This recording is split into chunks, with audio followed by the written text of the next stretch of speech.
तो चलिए दोस्तों, हम लोग लेकर आ चुके हैं यहाँ पे क्लास 12 वालों के लिए दोस्तों यहाँ पे एक और मॉडल सेट क्वेश्चंस को लेकर। जो भी छात्र इंटरमीडिएट के हैं, चाहे आप आर्ट साइंस कॉमर्स तीनों स्ट्रीम छात्रों के लिए दोस्तों सिलेबस एक ही रहता है लैंग्वेज पेपर का। चाहे आप हिंदी रखे हो या फिर इंग्लिश रखे हो, चाहे आप मैथिली उर्दू जो भी रखे हो इन लैंग्वेज पेपर, सभी का सिलेबस एक ही है, ठीक है ना। तो चलिए हम लोग एक एक प्रश्न यहाँ पे देखते हैं दोस्तों। जो सभी छात्र फाइनल बोर्ड एग्जाम 2023 में शामिल होने वाले हैं, ऑल स्ट्रीम का दोस्तों यहाँ पे ऑनलाइन प्रैक्टिस सेट आप अगर करना चाहते हैं तो इस वीडियो को अंत तक जरूर देखिएगा। मैं आप लोग को यहाँ पे काफ़ी सारे क्वेश्चन, इंपॉर्टेंट क्वेश्चन मैं बताने वाला हूँ। ये सेट नंबर 2 है दोस्तों। मैंने आप लोग को बताया था कि टोटल 20 सेट लेकर आऊँगा इस महीने के अंदर टोटल, ठीक है ना, सभी सब्जेक्ट का। तो आप सभी के एग्जाम्स के लिए बहुत ही इंपॉर्टेंट रहेंगे, तो अंत तक सभी देखना, एक एक प्रश्न इंपॉर्टेंट रहेगा। और भी काफ़ी सारे क्वेश्चन का प्रैक्टिस सेट करना चाहते हैं तो ये इसी चैनल का ऑफिशियल वेबसाइट है दोस्तों, starstudypoint.com। यहाँ पे जाके आप लोग प्रैक्टिस सेट कर सकते हो, ठीक है। तो चलिए हम लोग एक एक प्रश्न को देखते हैं और बताना कमेंट्स बॉक्स में कितना आप लोगों ने पहले से जानते थे। ये सारे क्वेश्चन बिहार बोर्ड के द्वारा जारी क्वेश्चन पेपर है दोस्तों, जो प्रीवियस ईयर्स में कई बार पूछे जा चुके हैं। चलिए हिंदी का यहाँ पे हम लोग 100 मार्क्स वाले लैंग्वेज पेपर वाले कोर्स का क्वेश्चन पेपर हम लोग यहाँ पे करते हैं, जो भी छात्र रखे होंगे, ठीक है। चलिए पहला प्रश्न है, वीडियो को लाइक कर लीजिएगा दोस्तों, चैनल को सब्सक्राइब करके बेल आइकन को प्रेस कर देना, ताकि जैसे ही हम लोग नेक्स्ट पार्ट लेकर आएंगे नोटिफिकेशन आपको मिल जाया करेगी काफ़ी सारे इंपॉर्टेंट क्वेश्चंस का। साथ में हम सब्जेक्टिव भी लेकर आऊँगा आप सभी के लिए। पहला प्रश्न है कि जयप्रकाश नारायण को किसका दलाल कहा गया है। देखिए बहुत ही सिंपल प्रश्न है कि जयप्रकाश नारायण जी जब अमेरिका गए थे पढ़ने के लिए दोस्तों, तो उस समय वो अमेरिका का यहाँ पे जयप्रकाश नारायण को अमेरिका का जो है वो दलाल कहा गया, ठीक है। जब वो अमेरिका में पढ़ाई करने गए थे उस वक्त की बात है ये, जयप्रकाश नारायण जी का जब संपूर्ण क्रांति चैप्टर पढ़ोगे उसी में ये प्रश्न है दोस्तों। तो ऑप्शन नंबर क्या हो जाएगा, डी, अमेरिका। चलिए सेकेंड नंबर क्वेश्चन देखते हैं। कहा गया है कि जयप्रकाश नारायण जी के स्वास्थ्य पर, ठीक है, जब आप जीवन परिचय इसका पढ़ेंगे, उसके स्वास्थ्य पर निगरानी रखने वाले डॉक्टर का नाम क्या रहता है, ठीक है। Doctor Rahman, doctor Irfan, doctor मकबूल या फिर डॉक्टर एजाज। देखिए दोस्तों डॉक्टर जो है यहाँ पे रहमान जो है ये नाम रहते हैं, ठीक है ना। जयप्रकाश नारायण जी को यहाँ पे जेपी नारायण के स्वास्थ्य पे आप लोग को यहाँ पे निगरानी रखने वाले डॉक्टर का नाम क्या है, डॉक्टर रहमान। तो ऑप्शन नंबर 1 के साथ चलना हम लोग को याद रखिएगा। चलिए अगले प्रश्न की ओर हम लोग बढ़ रहे हैं। थर्ड नंबर, कहा गया कि ब्रेन ऑफ बॉम्बे किसे कहा जाता था। बहुत ही सिंपल प्रश्न है, ब्रेन ऑफ बॉम्बे जो है किसे कहा जाता था। देखिए ब्रेन ऑफ बॉम्बे जो वो उमा शंकर दीक्षित जी को कहा जाता था। ये क्वेश्चन बिहार बोर्ड ने प्रीवियस ईयर्स में ही पूछा है दोस्तों, तो इसको आप लोग याद रखिएगा कि ब्रेन ऑफ बॉम्बे के नाम से हम लोग किसके जानते हैं, तो उमा शंकर दीक्षित जी को। चलिए फोर्थ नंबर देखते हैं क्वेश्चन की जयप्रकाश नारायण जी ने आईएससी की परीक्षा कहाँ से पास की है। आईएससी मतलब इंटरमीडिएट को जो आप लोग पढ़ रहे हो ना, जयप्रकाश नारायण जी को किस कॉलेज से परीक्षा पास की है आईएससी की, ठीक है। बिहार बोर्ड तो था लेकिन किस कॉलेज से, जैसे आप लोग का कॉलेज होगा ना उसी तरीके से जयप्रकाश नारायण जी किस कॉलेज से आईएससी की परीक्षा पास की है। Patna college, Patna science college, Hindu विश्वविद्यालय या फिर आपका बिहार विद्यापीठ। देखिए दोस्तों जयप्रकाश नारायण ने बिहार विद्यापीठ से, किससे, बिहार विद्यापीठ से आईएससी की परीक्षा जो पास की है। तो ऑप्शन नंबर क्या होगा, डी के साथ चलना है। चलिए अगला प्रश्न देखते हैं कि फणीश्वर नाथ रेणु की पुस्तक है। देखिए फणीश्वर नाथ रेणु की जो है पुस्तक है वो मैला आंचल है दोस्तों, ठीक है। मैला आंचल के लेखक कौन है, फणीश्वर नाथ रेणु। तो ऑप्शन नंबर क्या हो जाएगा 5 का आपका, डी करेक्ट हो जाएगा। फणीश्वर नाथ रेणु की पुस्तक का नाम है मैला आंचल, बहुत ही पॉपुलर पुस्तक है। 6 नंबर है कि किसे लोकनायक के नाम से जाना जाता है। तो सिंपल प्रश्न है, जयप्रकाश नारायण जी को बिहार के लोकनायक के नाम से जाने जाते हैं। अगला है कि जयप्रकाश नारायण का जन्म कब हुआ था। बहुत ही सिंपल प्रश्न है, सिताब दियारा में हुआ था दोस्तों, है ना। जयप्रकाश नारायण जी के बचपन का नाम बाउल था।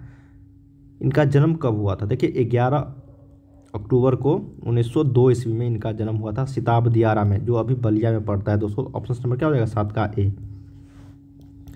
8 नंबर है कि जयप्रकाश नारायण की पत्नी का नाम क्या था। देखिए जयप्रकाश नारायण जी की पत्नी का नाम था प्रभावती देवी। क्या था, प्रभावती देवी। इसको आप लोग याद रखिएगा। चलिए अगला प्रश्न देखते हैं कि कहा गया कि रिकंस्ट्रक्शन ऑफ इंडियन पॉलिटी किसकी रचना है। देखिए रिकंस्ट्रक्शन ऑफ इंडियन पॉलिटी ये जयप्रकाश नारायण जी के द्वारा लिखा गया है। ऑप्शन नंबर क्या हो जाएगा 9 का डी। 10 नंबर है आपका कि जयप्रकाश नारायण को भारत रत्न की उपाधि दी गई है। बिल्कुल दी गई है दोस्तों। कब दी गई, तो जयप्रकाश नारायण जी को भारत रत्न की उपाधि दी गई 1998 में दिया गया, ठीक है। तो 1998 ऑप्शन नंबर यहाँ पे बी करेक्ट है। चलिए कि जयप्रकाश नारायण जी को भारत की जनता किस नाम से याद करती है। अभी जस्ट हम लोगों ने पढ़ा कि समाज नायक, देशनायक जननायक नहीं, लोकनायक के नाम से जानते हैं। किसके नाम से? लोकनायक के नाम से। तो ऑप्शन नंबर किसके साथ चलना है हम लोग को? सी के साथ चलना है यहाँ पे, जो ऑप्शन नंबर सी में है। ठीक है, इस ऑप्शन के अकॉर्डिंग, हालांकि ए बी सी डी ये थोड़ा सा नंबरिंग में गलती है, लेकिन लोकनायक आप लोग याद रखिए। अगला है कि जयप्रकाश नारायण जी ने संपूर्ण क्रांति वाला ऐतिहासिक भाषण कहाँ और कब दिया था? देखिए, पटना में दिया था 5 जून 1974 को। तो ये प्रश्न बहुत ही इंपॉर्टेंट है। संपूर्ण क्रांति, इसको हम लोग छात्र आंदोलन के नाम से भी जानते हैं। ठीक है, जो पटना के कहाँ दिया था? तो गांधी मैदान में। तो डी ऑप्शन से यहाँ पे करेक्ट हो जाएगी। चलिए अगला प्रश्न देखते हैं। कहा गया कि जयप्रकाश नारायण जी ने, बहुत ही सिंपल प्रश्न है, कि किस साल छात्र आंदोलन का जो है वो नेतृत्व किया था? तो 1974 ईस्वी में किया था, जून 1974 में।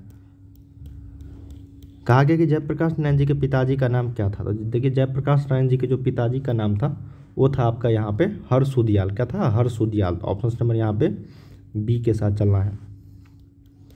अगला है कि संपूर्ण क्रांति क्या है? तो संपूर्ण क्रांति एक तरह का भाषण है। अगला प्रश्न है कि जयप्रकाश नारायण जी का जन्म कहाँ हुआ था? देखिए, सिताब दियारा में हुआ था। तो ऑप्शन नंबर यहाँ पे बी करेक्ट हो जाएगी। अगला है दोस्तों कि जयप्रकाश नारायण को समाज सेवा के लिए किस पुरस्कार से सम्मानित किया गया? देखिए, ये जो चैप्टर है जयप्रकाश नारायण जी, ये बहुत ही इंपॉर्टेंट टॉपिक्स है और इस चैप्टर से कम 5 से 7 प्रश्न पूछे जाते हैं। ठीक है, इसलिए याद रखिएगा। जयप्रकाश नारायण जी को समाज सेवा के लिए किस पुरस्कार से सम्मानित किया गया? उसका नाम था दोस्तों यहाँ पे कौन सा पुरस्कार? 4 ऑप्शंस दिए गए हैं, अर्जुन, नोबल, मैग्सेसे या फिर गांधी सम्मान। देखिए, समाज सेवा के लिए मैग्सेसे पुरस्कार दिया जाता है, रेमन मैग्सेसे पुरस्कार दिया जाता है। तो ऑप्शन नंबर क्या हो जाएगा? सी यहाँ पे सही उत्तर हो जाएगा। अगला है कि जयप्रकाश नारायण जी के अनुसार देश का भविष्य किसके हाथों में है?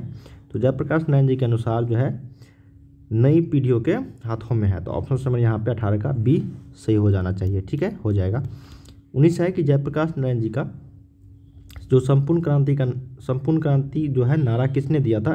तो ये जयप्रकाश नारायण जी ने ही दिया था। संपूर्ण क्रांति जो भाषण के रूप में यहाँ पे दिया गया था। ठीक है, तो ऑप्शन नंबर यहाँ पे क्या हो जाएगा? बी 1974 में। अगला है कि नारी और नर एक ही द्रव्य की ढली 2 प्रतिमाएं हैं। यह पंक्ति किस शीर्षक पाठ की है? ओ सदानीरा, सिपाही की माँ, अर्धनारीश्वर या फिर प्रगीत और समाज। देखिए, 20 का सही उत्तर हो जाएगा यहाँ पे नर और नारी, ये अर्धनारीश्वर। ठीक है, तो ऑप्शन नंबर क्या हो जाएगा? 20 का यहाँ पे सी। अगला है आपका कि रामधारी सिंह दिनकर जी को निम्नलिखित में से कौन सा पुरस्कार दिया गया था? देखिए, रामधारी सिंह दिनकर जी जो भारत के राष्ट्र कवि कहे जाते हैं, उनको जो है पुरस्कार दिया गया था आपका पद्म भूषण। कौन सा? पद्म भूषण। ऑप्शन नंबर यहाँ पे बी जो है ये सही उत्तर हो जाएगी। 22 है कि अर्धनारीश्वर पाठ के लेखक कौन है या फिर अर्धनारीश्वर किन की रचना है? तो ये रामधारी सिंह दिनकर जी के द्वारा लिखा गया है। तो ऑप्शन नंबर यहाँ पे बी को याद रखिएगा।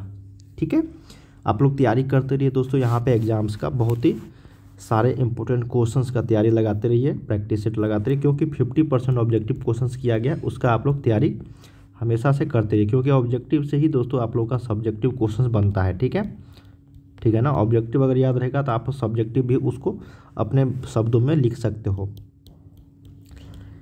23 नंबर है कि रामधारी सिंह दिनकर जी का जन्म बिहार के किस जिले में हुआ था? तो ये हुआ था बेगूसराय जिला में। ठीक है, ऑप्शन नंबर यहाँ पे 20 सही हो जाएगा। अगला है कि अर्धनारीश्वर में किस गुण का समन्वय है? तो नर और नारी दोनों का।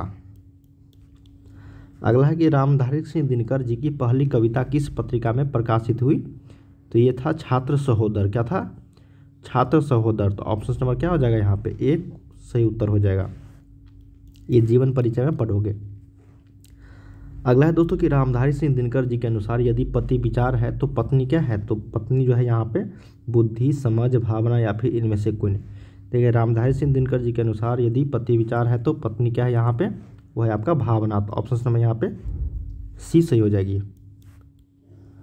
अगला है कि अर्धनारीश्वर का किस विद्या से संबंध है? तो अर्धनारीश्वर जो है एक तरह का निबंध है। क्या है दोस्तों? यहाँ पे निबंध है या फिर एकांकी है या फिर कहानी है या फिर व्यंग है। देखिए दोस्तों, अर्धनारीश्वर जो है ये एक तरह का एकांकी है। क्या है? एकांकी। अगला है कि अर्धनारीश्वर शंकर और पार्वती का किस रूप का किस प्रकार का रूप है, तो वो कल्पित रूप बताया गया है। तो ऑप्शन नंबर यहाँ पे बी जो है वो सही हो जाएगी। चलिए अगला प्रश्न देखते हैं कि निम्नलिखित में से कौन सी रचना रामधारी सिंह दिनकर जी की नहीं है। 4 ऑप्शन दिए गए हैं, उर्वशी, रश्मिरथी, झूठन और कुरुक्षेत्र। देखिए दोस्तों, ये झूठन जो है ना, झूठन ये आपका रामधारी सिंह दिनकर जी के द्वारा लिखा गया नहीं है। तो ऑप्शन नंबर क्या हो जाएगा, सी। चलिए अगला प्रश्न देखते हैं। कहा गया है कि रामधारी सिंह दिनकर को किस कृति पर भारतीय ज्ञानपीठ पुरस्कार प्राप्त हुआ अथवा ज्ञानपीठ पुरस्कार से सम्मानित रचना है। देखिए दोस्तों, यहाँ पे रामधारी सिंह दिनकर जी ने उर्वशी जब लिखे थे तो उर्वशी की कृति पर ही उनको भारतीय ज्ञानपीठ पुरस्कार जो है प्राप्त हुआ था। तो क्या हो जाएगा यहाँ पे, बी जो है ये सही उत्तर हो जाएगा। अगला है कि युद्ध और शांति की समस्या पर लिखी गई काव्य कृति है। देखिए, युद्ध और शांति की समस्या पर जो है लिखी गई काव्य कृति का जो नाम वो बताना है आप सभी को। तो ये हो जाएगा आपका कुरुक्षेत्र। क्या हो जाएगा, कुरुक्षेत्र, जो रामधारी सिंह दिनकर जी के द्वारा ही क्या है, रचित है। अगला है कि गांधारी कौन थी। तो देखिए गांधारी जो थी दोस्तों, ये बहुत ही इंपॉर्टेंट प्रश्न है, दुर्योधन की माँ थी। ये प्रीवियस ईयर्स में पूछा गया है, ठीक है ना। बहुत सिंपल प्रश्न है और इम्पोर्टेंट प्रश्न है, क्योंकि ये बार बार पूछे जाते रहे बिहार बोर्ड ने। देखिए बेगूसराय में तो हुआ था, सिमरिया में, लेकिन कितने ईस्वी में हुआ था ये पूछा गया है। तो 23 सितंबर 1908 को हुआ था। 33 का ए से उत्तर हो जाएगा। 34 है कि रामधारी सिंह दिनकर किस युग के कवि माने जाते हैं। तो देखिए दोस्तों, ये जो कवि माने जाते हैं रामधारी सिंह दिनकर जी, ये छायावाद उत्तर युग के, छायावाद उत्तर युग। तो ऑप्शन नंबर क्या हो जाएगा यहाँ पे, 34 का सी। कहा गया कि संस्कृति के 4 अध्याय किसकी कृति है। तो संस्कृति के जो 4 अध्याय है दोस्तों, ये आपका रामधारी सिंह दिनकर जी के द्वारा ही लिखा गया है। तो ऑप्शन नंबर क्या हो जाएगा, डी। अगला है कि निम्नलिखित में से किस कहानी में गैंग्रीन का उल्लेख है। देखिए गैंग्रीन का जो उल्लेख है ना, ये है आपका रोज चैप्टर में। तो ऑप्शन नंबर क्या हो जाएगा यहाँ पे, बी। मालती किस कहानी की पात्रा है। तो मालती जो है रोज कहानी की पात्रा है। अगला है आपका कि रोज शीर्षक कहानी में किसने पूछा तुम कुछ पढ़ते लिखती नहीं है। तो ये पूछा है लेखक ने, ठीक है ना। लेखक ने पूछा लड़की से, मालती से, कि तुम कुछ पढ़ते लिखती नहीं हो। तो ऑप्शन नंबर यहाँ पे क्या हो जाएगा, ए। अगला है कि सच्चिदानंद हीरानंद वात्सेन अज्ञे द्वारा लिखी हुई कहानी कौन सी है। तो ये रोज चैप्टर है। अगला है कि महेश्वर की पत्नी का नाम क्या रहता है। तो महेश्वर जी की पत्नी का नाम क्या होता है, मालती। तो ऑप्शन नंबर क्या हो जाएगा, ए। या फिर मालती के पति का नाम महेश्वर। पूछा जाता रहा ये प्रश्न, याद रखिएगा, बहुत ही इंपॉर्टेंट प्रश्न था ये। अगला है कि लेखक कितने वर्षों बाद मालती से मिलने आया था। तो देखिए लेखक जो है यहाँ पे मालती के घर आया था 4 वर्ष बाद, ठीक है। तो ऑप्शन नंबर यहाँ पे क्या हो जाएगा, बी। अगला है कि मालती के पति किस बीमारी का ऑपरेशन करके आए थे। देखिए मालती के पति जो है ये आपका गैंग्रीन, ठीक है ना, गैंग्रीन एक बीमारी है, उनका ऑपरेशन करके आए थे। चलिए अगला प्रश्न देखते हैं। कहा गया है कि भारतीय ज्ञानपीठ पुरस्कार अज्ञे जी को कौन सा पुरस्कार मिलता है भारतीय ज्ञानपीठ द्वारा। तो भारतीय ज्ञानपीठ द्वारा जब भारतीय ज्ञानपीठ पुरस्कार ही दिया जाता है। तो ऑप्शन नंबर यहाँ पर क्या हो जाएगा, सी। अब बोलेगा कि भारत के द्वारा कौन सा पुरस्कार दिया जाता है। भारत रत्न दिया जाता है ना, सर्वोच्च पुरस्कार। तो यही है कि भारतीय ज्ञानपीठ के द्वारा ज्ञानपीठ पुरस्कार दिया जाता है। अगला है कि अज्ञे जी की पहली कहानी किस पत्रिका में प्रकाशित हुई थी। तो अज्ञे जी की पहली कहानी जो है पत्रिका सेवा में प्रकाशित हुई थी। चलिए अगला प्रश्न है कि रोज कहानी का कौन सा पात्र डॉक्टरी पेशा से जुड़ा था। देखिए रोज कहानी का जो है वो पात्र जो है पूछा गया है ना, ये कौन डॉक्टरी पेशा से जुड़ा था। तो देखिए डॉक्टरी पेशा से जुड़ा था वो था महेश्वर, जो मालती के कौन थे, पति थे, ठीक है। अगला है कि अज्ञे जी ने कितने वर्ष की उम्र में कविता लिखना शुरू कर दिया था। बहुत ही इंपॉर्टेंट प्रश्न है। उन्होंने मात्र 10 वर्ष में ही कविता लिखना जो है स्टार्ट कर दिया था।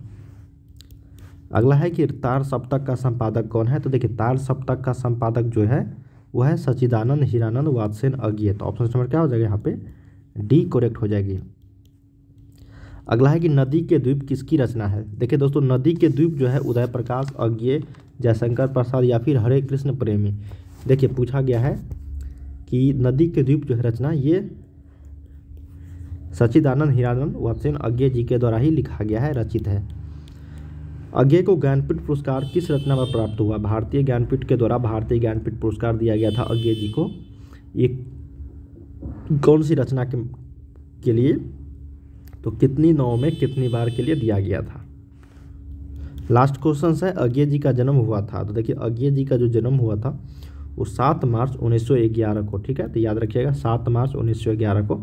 कभी कभी पूछ देता है इस तरह का प्रश्न, ठीक है। तो हम लोगों ने दोस्तों यहाँ पे टोटल 50 क्वेश्चंस किए हैं, ठीक है ना। ये मॉडल सेट 2 था। इसी तरीके के हम लोग 20 सेट लेकर आने वाले हैं आप सभी के एग्जाम से पहले। सभी सब्जेक्ट का आप लोग को रेगुलर कल से वीडियो देखने को मिलेंगे दोस्तों, ठीक है ना। चैनल पर बने रहिएगा, लाइक कर लीजिएगा, सब्सक्राइब कर दीजिएगा। चलिए हम लोग अगले वीडियो में मिलते हैं। बाय बाय सभी को। तैयारी करते रहिए आप लोग, ठीक है। वेबसाइट का लिंक डिस्क्रिप्शन में है।